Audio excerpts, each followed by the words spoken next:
Okay, everybody knows what this is. A laser, right? Nice beam of light. Many applications. Have you ever, what about sound? Can we create a laser-like or a beam of sound? Well, it's very hard to do. And the reason it's hard to do is that typical sound wavelengths are like this big. And long wavelengths bend. They bend around objects. If you have two people on either side of a barrier here, an opaque barrier, they can't see each other, but they can hear each other, right? How can that happen? Well, the sound diffracts. And it diffracts because the wavelength's long.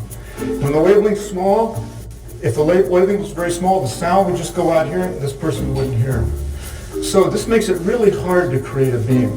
But people have been extremely clever about this, and there is a way. It's complicated. We teach it in an advanced course here, and it takes 2 lectures. Is that right, Andres? Oh, he left. He's supposed to do that? Yeah, so I'm going to try to give you just a basic, make this really simple.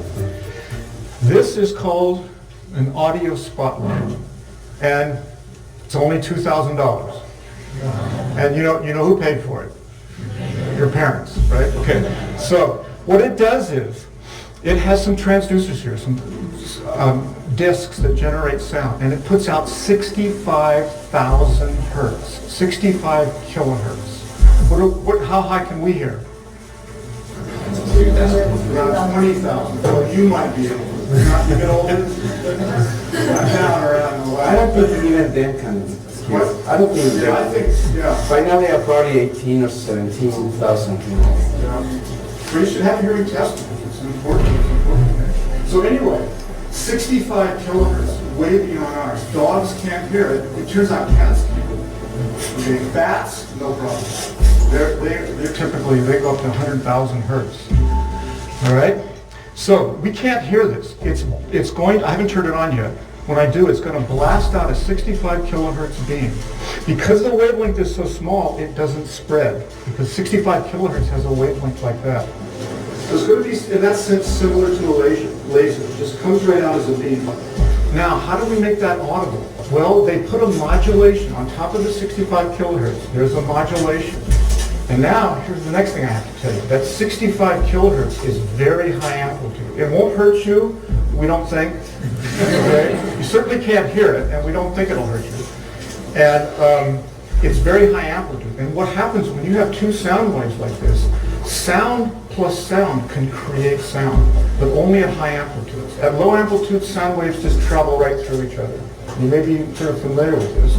But at high amplitudes, you can create sound. So what happens in this apparatus is, the audio sound, the sound that you're going to hear, is actually created in the beam, not here. And because it's created in the beam, and it stays in the beam, we have a beam of sound. So let me demonstrate this for you. Let me turn it on. And I'm going to find the piece of music that we like. Yeah. You may not like it. The Eagles?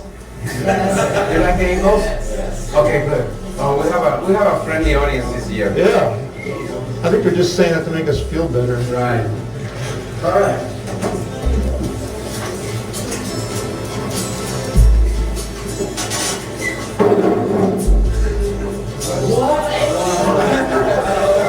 It's worth the $2,000. It's not our money.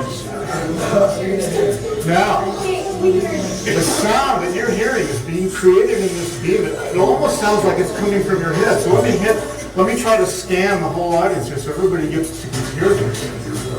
Absolutely remarkable. Are you getting it?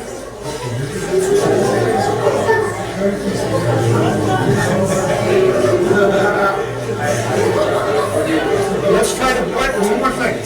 Let's try to bounce it off the wall. Raise your hand if you can very clearly hear it. I'm going to try to bounce it off the wall. Look at where the hands are raised. Put your hands down. It's bouncing off the wall. This is a beam of sound.